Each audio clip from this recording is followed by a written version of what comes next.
Steve Evans, first thing we've got to say is happy anniversary. 1 year to the day since you became Stevenage manager.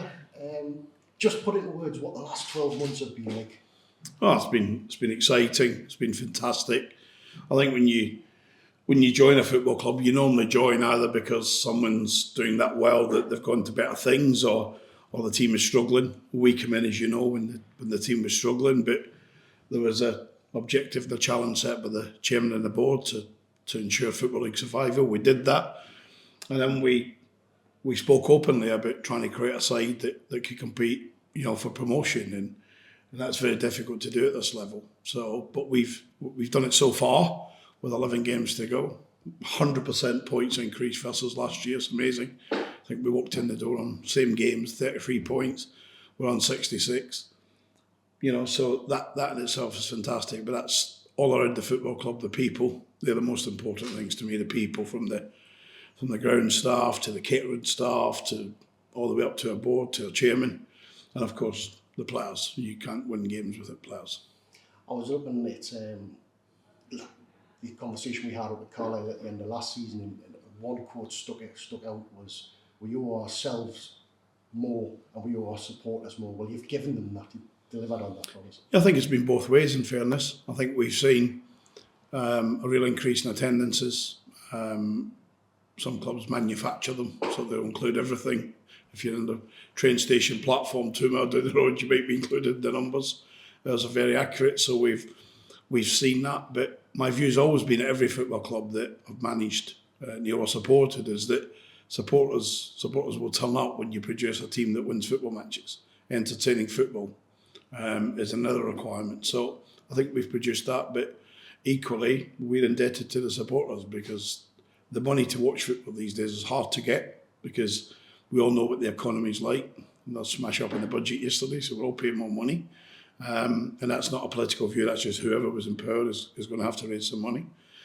So from that point of view, it's a big thank you back to the supporters and the people of Stevenage who are supporting us. And wow, we're going to need them, aren't we, over the next 6-7 weeks? We're going to need them more than ever, and they'll need us. So it's a family feel at Stevenage Football Club, and that's the way it should be. I mean, the club was you and the club were on a collision course to come together at some point quite often last season. Has the club lived up to your expectations of what you can? Yeah, I think more so. I think you get chairmen who tell you as it is, and that's what happens. You get chairmen who tell you what it is, and you get the opposite when you work with them. I've been very fortunate. The majority of chairmen I've worked for tell you how it is, and they deliver against it. Phil Wallace, Darragh McAntony. A lot of people have opinions of Darragh. A lot of people have opinions of me, but he delivers more than he probably should. Tony Stewart. I've been so lucky in my career to be the Radford family. I've been so lucky to work for owners like that. But Phil Wallace spoke openly about me running the football operation, and that's what happens here. And I get support from Leon, I get support from Mike, I get support from Clive, James, everyone that gets involved in my role, the media boys. And none more so than my immediate staff, Paul and Revs and Pledge and Matty and the players who have been. I've said to you, I'm really proud of every one of them, because they're all playing a part. You said you built a squad for promotion.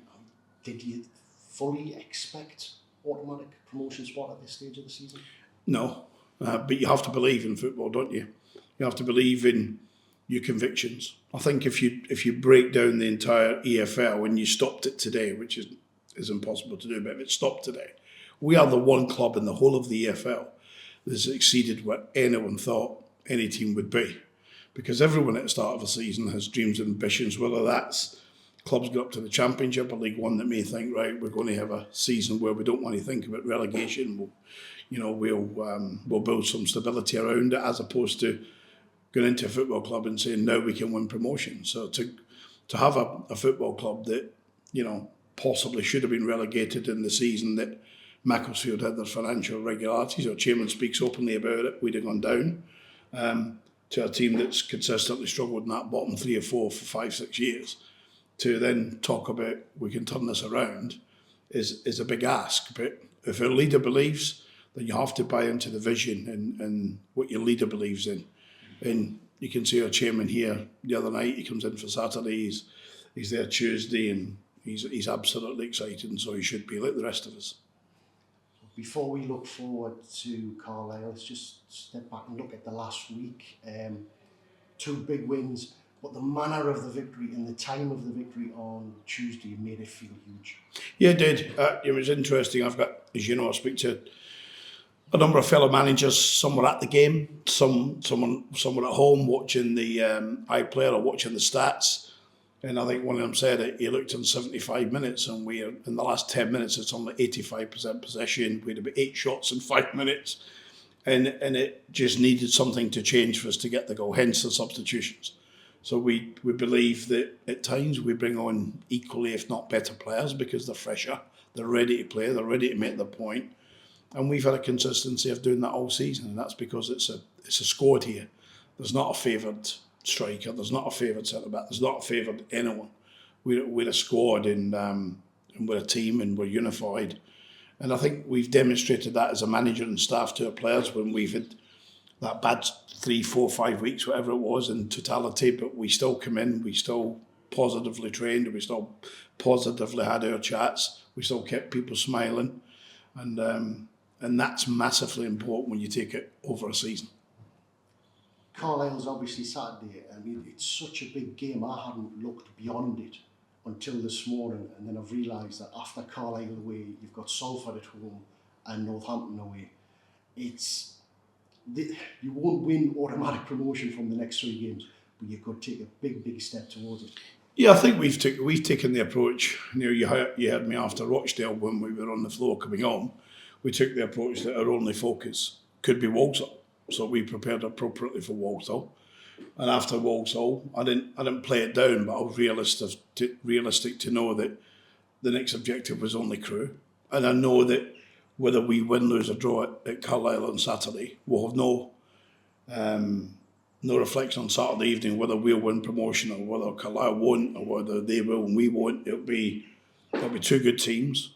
I've got a lot of respect for the players at Carlisle, enormous respect for the manager, and it's always a club when I visit. The fans get right behind the team and show passion, and so they should, because that's what football's all about. And it's got the potential to be a brilliant spectacle. Yeah, listen, we know that we have to play very well to come back, adding to our points tally. We need to have an exceptional performance to win at Carlisle.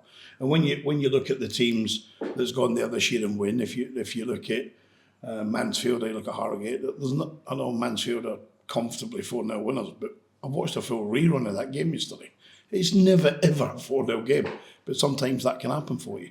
So we're going to play against a team that are fairly settled in their personnel, fairly settled in their structure and their style, and we have to be at our very best in the plan that we come up with to try and come back with a point or all 3. And just one last thing, Tuesday with 15 minutes to go, it's 0-0, you bring on 2 substitutes. If it's 0-0 with 15 minutes to go on Saturday, do you bring on 2 substitutes? Sorry. I think we'll try and win the game. I think it was quite interesting. I can remember, a lot of people have harsh words to say about Massimo Cellino when I was at Leeds, but I can remember trying to hang on to a point, and they brought Charlie Austin on off the bench at QPR and he scored. And in minutes before that, I'd made a defensive-minded substitution. So there's times you do that in games, but I think we demonstrated that night as well. We've got real powerful players on our bench at the minute. We've got 3-4 players out injured, but the rest are fit. That gives us some real powerful substitutes. If you look at our bench on Tuesday evening, we could bring on Michael Boswick, we could bring on Jake Foster-Caskey, who was outstanding, we could bring on Jimmy Reid, we could bring on Danny Rose, we could bring on Luther Wilden. Top League 2 players. Top, if not higher, but certainly top League 2 players. So when you've got that sat behind you, I think a manager, and I spoke about this when I first came in, I can remember going to Exeter and, we're not playing that well in my first ever game, and I'm looking behind me, although I'm not turning around, but I know it's behind me, and I'm thinking, I've not got too many options there to help us. And that was the biggest factor when we got some players fit, because we did get some players fit. We suddenly had 1 or 2 that can help us. Now we got 7 or 8 that can help us sitting there behind us. So that's good. But so's Paul Simpson. I know Paul speaks earlier in the season about what we've done in signing players. They must all be getting up to Cumbria for nothing. It's amazing, you know. But he's done a wonderful job. So we know how tough our test will be. But we're looking forward to it. You know, it's a long way up. But you know, we'll arrive nice and early. We'll be fresh. We'll get that northwest. Is it northwest? Northwest stroke Cumbria, whatever it is, air into our lungs. Everyone loves going to the Lake District, don't we? 2 mile up the road. Everyone loves breathing that air in, thinking on. So we have to just go there and produce a top performance. But win, lose or draw, we'll come back. And our only thoughts then is Salford. Whether we've won, it'll not achieve nothing. If we lose, it'll take nothing away. But it would help us if we got a positive result, for sure. You've touched on the injuries there, and I forgot about them, to be honest. Luther got a few minutes, so he'll be getting close to... Yeah, Luther's back. He'll train today properly with the group. So he's very fit. Terence Van Kooten will train today, full out with the group. So that's a major plus for us. Dean Campbell's will train today, but it'll be more tentative rather than full. Dean's probably 3-4 days away from being back to 100%. And there's games in the last week or two where Dean Campbell would have found a place in the team. But when they're injured, they're injured. And that was my conversation with Terence this morning. What's actually up with Dean? I'm sort of not... Dean just twisted his ankle innocently. Well, likely it wasn't a twist. He blocked a shot in training, and it just turned his ankle a little bit. And we said to him, to be fair, the medical team said straight away 2 weeks. Not 2 months, 2 weeks. And the fact he's out there training today, it was 2 weeks ago today. So that tells you that Matty's got it bang on.